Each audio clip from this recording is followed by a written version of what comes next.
Engelbert's boss. She works for him. And then she works for the league as well. Now, a lot of people believe she's on her way out after this gets done. But it came down to, what do they call it? The 11th hour. I mean, it came down to the wire to get an extension for a deadline. But they got one done. The AP reported it. WNBA Players Union extends CBA deadline to January 9. Now, there's wording in here that makes. Do you really think they will ever thank her? Let's be brutally honest. There's not a chance in hell any of these WNBA players would ever lay eyes on a $1.1 million max salary, even with every bonus imaginable, if Caitlin Clark simply didn't exist in their league. Now, this isn't just some wild speculation, it's the stark, uncomfortable reality that's lurking beneath the surface of the entire ongoing CBA extension. It is the one truth that absolutely nobody wants to say out loud, but you can be damn sure that everyone feels it. The animosity directed towards Clark is so thick you could cut it with a knife. And yet, the very financial gains they are now fighting tooth and nail for are undeniably directly tied to her unprecedented, game-changing impact. For many, it's a bitter pill to swallow, having to watch her single-handedly drive the revenue that they all now stand to benefit from. And this is fueling a savage internal dynamic that is threatening to completely derail an already incredibly tense negotiation. I don't get that. There's clearly some heads in clouds right now when it comes to where the players think they stand versus where I think they really do stand. The WNBA and Players Union agreed to an extension of the current collective bargaining agreement to January 9, just before the current deadline ran out Sunday night. Just like the previous extension, both sides have the option to terminate the extension 48 hours advance notice. The two sides had announced a 30-day extension to the original October. The WNBA. And speaking of tense, the WNBA and the Players Union just barely managed to avoid what could have been a catastrophic lockout or strike by agreeing to push their collective bargaining agreement deadline all the way to January 9th. But don't mistake this for a calm, calculated decision. Oh no, this came right down to the wire. We're talking about an 11th hour scramble that did nothing but shine a massive spotlight on the deep, simmering divisions bubbling just beneath the surface. It's really just another temporary band-aid, a lot like the 30-day extension that came before it, barely holding the entire enterprise together. Even the specific wording of the announcement, particularly the statement from the union, carried a heavy, implicit threat, revealing just how precarious this whole situation is as they continue to push for substantial, meaningful movement from the league. Expect substantive movement from the league within this window, the league said in a statement. That's the statement that, in my opinion, implies threat from the Players Union. We expect movement from the league, or else is really how I take that. All right. With nothing urgent on the immediate horizon except for the expansion draft, well, that's sort of a big deal. Isn't that funny? We're talking about actual new franchises. Nothing urgent except for the expansion draft. Think about this for a second. Both sides have the option to tear up this extension with just 48 hours notice. That's a clause that speaks absolute volumes about the staggering lack of trust and the sheer readiness for all-out conflict if their demands aren't met. This is not just some boring legal boilerplate language, folks. It's a strategic weapon, a constant reminder to the other side of the table that the entire thing could collapse at any moment. The Players Union even proposed a 6-week extension right after the league suggested a shorter one, which perfectly illustrates their intent to leverage every single second to their advantage, pushing for every possible concession in these high-stakes discussions. Well, that's sort of a big deal.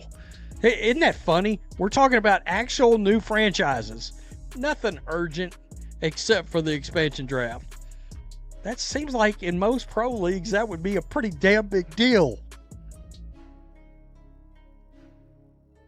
Portland and Toronto would be unlikely that either side would exercise the option to terminate the extension.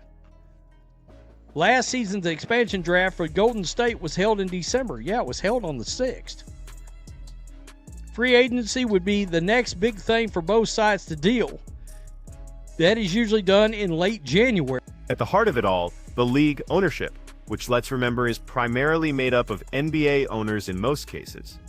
And the players' union are clashing over two gigantic sticking points: salaries and revenue sharing. And these aren't just some minor disagreements we're talking about. No, these are the absolute bedrock of professional sports economics. They determine exactly how the vast and rapidly growing financial pie is going to be divided. To its credit, the league did put a proposal on the table that included a staggering $1.1 million maximum salary, which would be available to more than one player per team and is set to grow every single year. But make no mistake, this significant offer, while it might seem generous on the surface, is directly linked to the burgeoning popularity and marketability of the league, which is being driven in no small part by a certain new phenomenon. Signed one-year deals last season knowing there would be a huge salary bump when a new CBA is agreed upon. The two sides have been sending updated proposals back and forth and met frequently, including Sunday. Salaries and revenue sharing are the two biggest sticking points for each side. The league put forth a proposal that would include revenue sharing and a maximum salary of $1.1 million available to more than one player per team, growing each year. Other things the players are pushing for is expanding retirement benefits, codifying the league's charter flight travel, and the players' union, however, is fiercely pushing for a whole lot more than just a salary bump.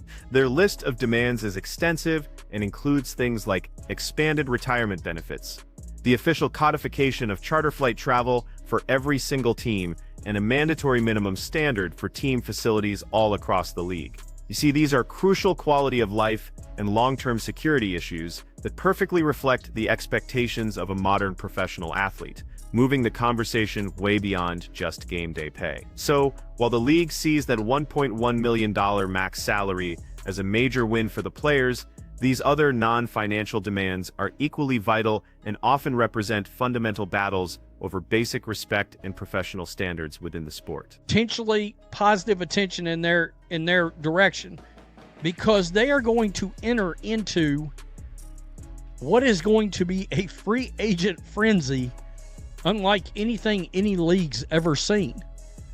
Basically, everybody's free agents, which is going to cause pure chaos across an entire professional basketball league. I don't think we've talked about that enough. I mean, it is going to be like throwing a grenade right into the middle of everything and watching and that's going. You have to understand, this entire offseason is completely unprecedented. It's an absolute powder keg waiting for a spark. Why? Because almost every single veteran player in the entire league is currently a free agent. They all strategically signed one-year deals last season because they absolutely knew a huge salary bump was just over the horizon with a new CBA. This setup creates an unparalleled free agent frenzy, a chaotic period of movement that will essentially reset entire team rosters from the ground up. It's truly like throwing a live grenade into the middle of the WNBA, an absolute explosion of player movement and team rebuilding that will dominate news cycles, but only if the CBA actually gets settled before it all kicks off. You know what's crazy about all this? So many of these players have so much jealousy and animosity towards Caitlin Clark. Not a chance in hell. They're getting offered, even with bonuses involved, a $1.1 million max salary if Caitlin Clark didn't exist now. I mean, and you know what? They still won't appreciate her this week. I fully expect that implicit threat coming from the players' union, the line that says, "We expect substantive movement from the league within this window," really just translates to move. or else. This confrontational stance, which comes despite a perceived lack of true leverage when compared to the league, really underscores the deep-seated frustration and the burning sense of urgency among the players. Their willingness to issue such a bold statement so publicly indicates a firm, unwavering resolve, or perhaps a dangerously massive overestimation of their actual position. By pushing these negotiations right to the brink, it seems the league is pretty confident that it can manage this situation without having to make any more significant concessions. I mean, and you know what? They still won't appreciate her this week. I fully expect the players in the league to continue to try to beat the hell out of Caitlin Clark this year. You know, I mean, when the season started last year, what happened? Pure chaos. Multiple incidents in the first 12 games happened. First 12 games. If she'd have played the whole year and you extrapolated that out, there would have been like 10 incidents. And the claim that despite the intense CBA negotiations, there's nothing urgent on the immediate horizon is just dismissive, particularly when you factor in the expansion draft. We're talking about new franchises in Portland and Toronto that are on the table, which is a pretty damn big deal in any professional league. Last season's expansion draft for Golden State took place in December, which means this delay is already impacting the ability of these new teams to build their rosters. This crucial step towards growing the league is being completely overshadowed by the CBA uncertainty, adding yet another layer of complexity and pressure to an already fraught situation. Looking at what happened before, the previous CBA expired back in 2019, which led to a 60-day extension before a new agreement was finally ratified in January. This history does offer a small glimmer of hope that a resolution by January 9th is achievable, suggesting both sides believe a deal is within reach. However, history doesn't guarantee future outcomes, and the current landscape, especially with the semis forces at play, is vastly different, making this a far more contentious battle than any previous negotiation. The league stands to benefit massively if a new CBA is finalized soon, specifically by being able to enter an unparalleled free agency frenzy with a completely clean slate. This would generate enormous positive attention in news cycles,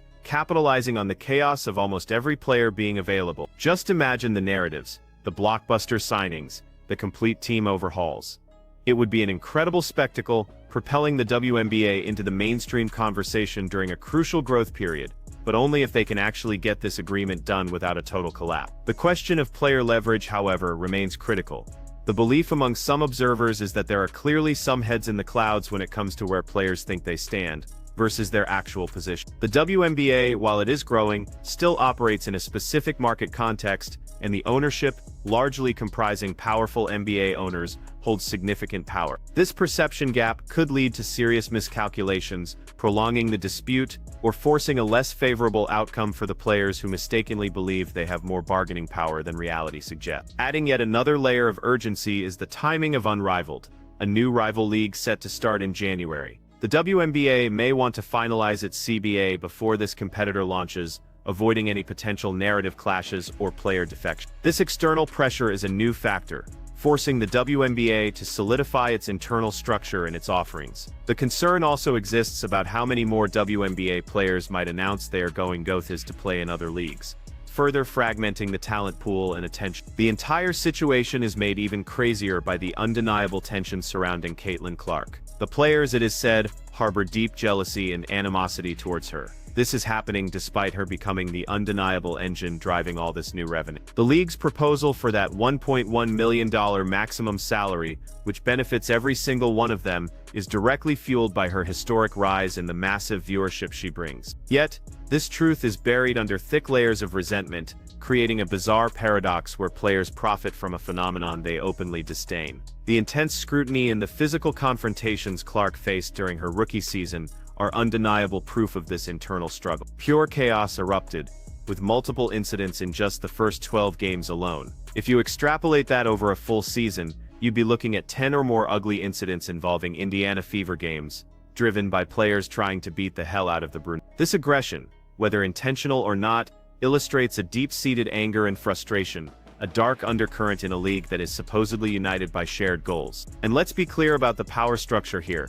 The league's commissioner, Kathy Engelbert, ultimately works for Adam Silver and the NBA owners. This organizational hierarchy means Silver holds the ultimate sway, not Engelbert. Many believe Engelbert herself is on her way out once the CBA gets done, indicating a lack of long-term faith in her leadership or maybe a desire for a fresh start post-negotiation. This underlying power dynamic and potential leadership change adds another layer of instability to an already fraught process. The fact that players are okay with profiting off of Clark, even as they harbor animosity and engage in these incidents on the court, creates a truly crazy dynamic within this league. It's a unique, almost unprecedented situation where financial gain is intertwined with open hostility. This internal contradiction makes navigating the CBA even more challenging, as underlying emotional factors clash with rational economic decisions, highlighting a dysfunctional yet incredibly compelling environment. If the CBA is successfully ratified in January, the WNBA could secure a significant wave of positive news. Not only would the league finally resolve its internal labor dispute, but it could immediately pivot to a positive news cycle focused on the expansion draft and the unprecedented free agency period. This 2-week window of activity would generate immense buzz, potentially overshadowing the contentious negotiation process. But the timing is far from ideal. The NFL playoffs will be in full swing during January, an unavoidable juggernaut that will steal a significant portion of the sports media spotlight. It's an unfortunate reality for a league trying to carve out its own space. The true irony is that players are demanding better salaries and conditions, largely benefiting from the economic surge brought on by Clark, yet a significant portion of them still can't stand her. This creates a deeply fractured foundation for the league's future, where collective prosperity is fueled by individual resentment. The league needs a CBA, the players need better conditions, and Clark is undeniably driving the value. But the internal us versus her mentality remains a glaring toxic elephant in the room that few are willing to address head-on. This entire negotiation boils down to the WNBA's precarious future.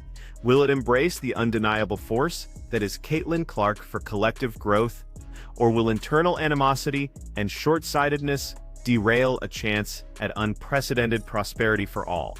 The extension merely delays the inevitable reckoning. The league stands on the precipice of an economic boom, but the bitter pill of acknowledging who truly drove that value, combined with the players' unresolved feelings, will dictate whether they seize this moment or collapse under the weight of their own savage reaction. The words hit like a brutal cross-court pass.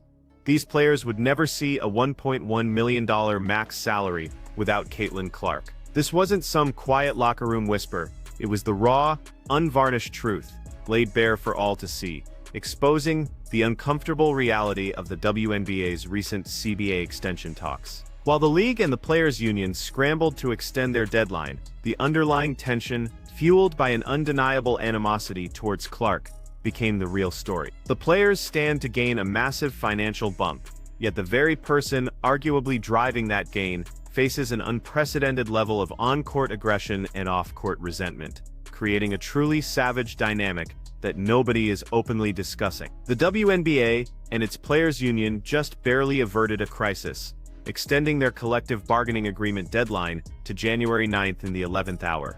This last-minute scramble, which is reminiscent of past negotiations, only momentarily defers the deep-seated issues that are plaguing the league. The air is thick with anticipation, and not just for a new deal, but for the profound shift in player dynamics that has become absolutely impossible to ignore. The league faces an existential moment, teetering between unprecedented growth and a destructive internal conflict, with many insiders believing the players' leverage is being vastly overestimated. This is not just a standard labor negotiation. There's a loaded statement from the players' union echoing across the entire league.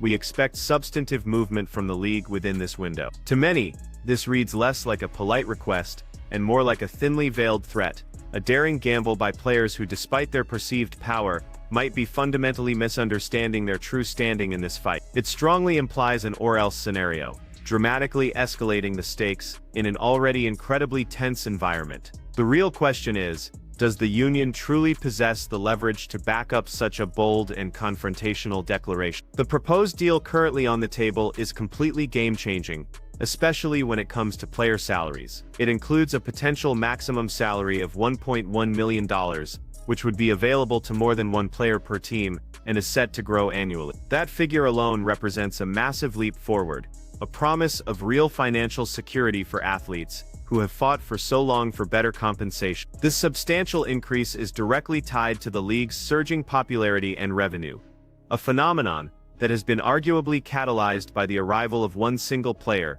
creating an awkward, unspoken truth about where this incredible financial opportunity truly originates. But beyond just the salary bump, the players are pushing hard for a whole suite of critical improvements: expanded retirement benefits, officially codified charter flight travel, and strictly enforced minimum standards for team facility. These aren't just fancy perks, they are fundamental demands that speak to the level of professionalization and respect that the players are seeking. The very fight for these basic amenities highlights just how much ground the league still needs to cover to meet modern professional sports standards, despite the immense talent and unwavering dedication of its athletes. These non-monetary demands really underscore a broader battle for dignity and equitable treatment. What makes this particular offseason so extraordinary is the looming free agency frenzy. Think about this. Nearly every single veteran player in the league strategically signed a one-year deal last season, all because they knew a massive salary increase was on the horizon with a new season. This incredibly strategic move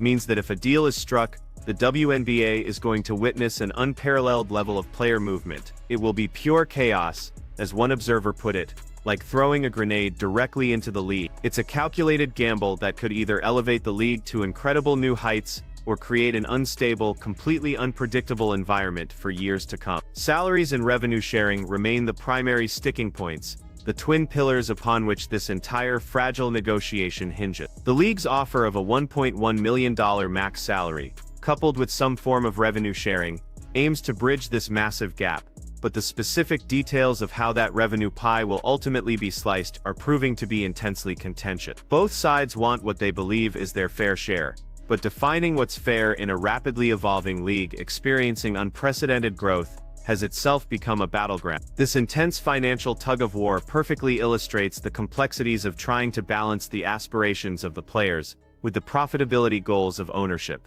The timeline itself has been a nail-biting tightrope walk. The original October 31st deadline was first extended for 30 days, which just barely ran out before Sunday night's midnight cutoff, leading to this newest January 9th extension. These recurring last-minute agreements hint at an incredibly challenging negotiation, where every single concession is hard-won. Both sides met frequently over the holiday weekend, showing a clear sense of urgency, but the repeated extensions revealed deep disagreements that couldn't be resolved with quick fixes, suggesting that significant fundamental hurdles still remain. Interestingly, the narrative being pushed is that nothing urgent is immediately on the horizon, except for, the expansion draft, which some might consider a pretty damn big deal. New franchises in places like Portland and Toronto are expected, signifying incredible growth and opportunity, yet the CBA negotiation is casting a long dark shadow over these exciting developments. The expansion draft for Golden State last season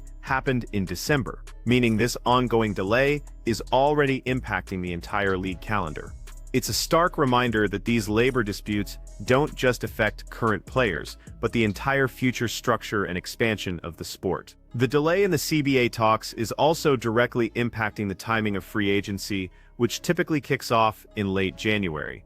And with virtually every veteran player set to become a free agent, the WNBA is bracing for an absolutely unprecedented player shuffle. This chaotic market, which will be fueled by new salary figures and player demands, is set to dominate the news system. And yet, if the CBA is not ratified by then, the entire free agency period could be thrown into complete disarray, leaving players and teams in a state of limbo and creating a massive headache for the league and its fans. There is an undercurrent of deep-seated jealousy and animosity that is being directed squarely at Caitlin Clark from many of the established players, and this isn't just wild speculation, it's a sentiment that is palpable enough to be discussed openly by league observers. The perception is that Clark's arrival has dramatically inflated the league's value, which has led directly to the prospect of that $1.1 million max salary. This financial windfall, which is a direct benefit to all players, is ironically being met with resentment rather than gratitude, creating a toxic environment where success is somehow both desired and reviled at the same time. The hypocrisy of this situation is absolutely glaring. So many players are poised to profit immensely from Clark's unprecedented impact on the league, yet they allegedly continue to treat her with open disdain on the court. The expectation is that players will continue to try and beat the hell out of her during the upcoming season, mirroring the pure chaos and the multiple ugly incidents that were seen in the early games of her rookie year. This player dynamic of profiting from someone while simultaneously trying to physically intimidate them reveals a deeply concerning aspect of the league's internal culture. The league saw a truly staggering number of incidents involving the Indiana Fever games last year. If you were to extrapolate those numbers across a full season, these altercations could have easily reached double digits, an astonishing statistic for any professional sport. And these weren't just random occurrences, they were widely perceived as targeted aggressions against the league's breakout star. Fueling the narrative of jealousy, it highlights an alarming trend of player-on-player aggression that transcends competitive play, and it is becoming a potential public relations nightmare if it escalates any further. And then there's Adam Silver. The NBA commissioner holds significant sway over all of this, effectively acting as Kathy Engelbert's boss. Engelbert, the WNBA commissioner, ultimately answers to him, which means the NBA's influence looms incredibly large over these negotiations. This hierarchy suggests that NBA ownership, which largely comprises the WNBA team owners, dictates much of the league's financial structure. This dynamic introduces another layer of complexity, raising serious questions about independent decision-making versus a broader organizational strategy and how that impacts the players' demand. Some insiders even believe that Kathy Engelbert is on her way out once this CBA negotiation finally concludes. This speculation adds another fascinating layer of intrigue, suggesting a potential leadership shakeup at an absolutely critical juncture for the league. A change in commissioner could bring a fresh perspective,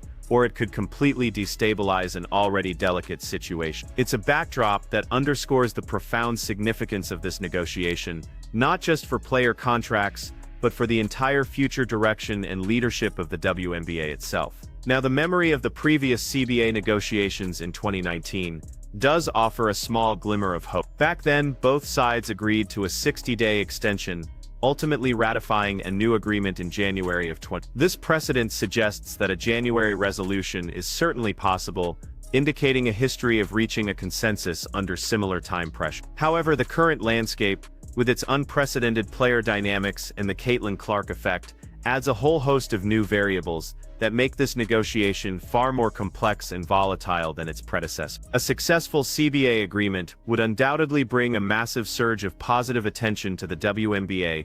It would unleash that wildly anticipated free agent frenzy, creating a news cycle unlike anything the league has ever seen before, captivating both fans and media alike. This burst of activity would be crucial for building momentum, potentially overshadowing the previously contentious talks. However, the enormous shadow of the NFL playoffs, which run concurrently in January, threatens to siphon away crucial media bandwidth, a frustrating and recurring challenge for a league that is fighting so hard for mainstream recognition. On the immediate CBA front, there's a clear strategic push to finalize a deal before new content initiatives like Unrivaled launch in January. These entertainment ventures are designed to capitalize on the league's growing popularity, and a protracted labor dispute could significantly dampen their impact. Furthermore, there's a strong desire to prevent more WNBA stars from announcing moves to overseas leagues, a decision that is often driven by better pay and benefits, which just underscores the urgency to make the WNBA a premier destination for its own talent. There's a prevailing sense among many that some WNBA players have their heads in the clouds regarding their actual leverage in these negotiations. While they desire significant raises and benefits,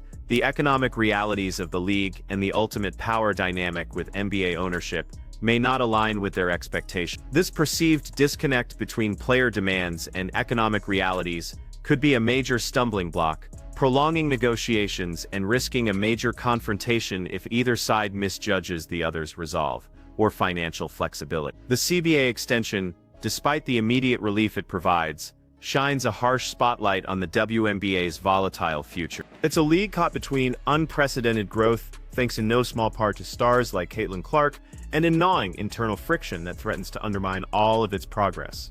The impending free agency chaos, the ongoing battle for basic player rights, and the undercurrent of resentment toward the very player who is driving record engagement All of these factors combine to create a landscape of both immense opportunity and profound peril. Will the league unite to harness its incredible potential, or will these tensions ultimately tear it apart, leaving behind a tragic legacy of what could have been?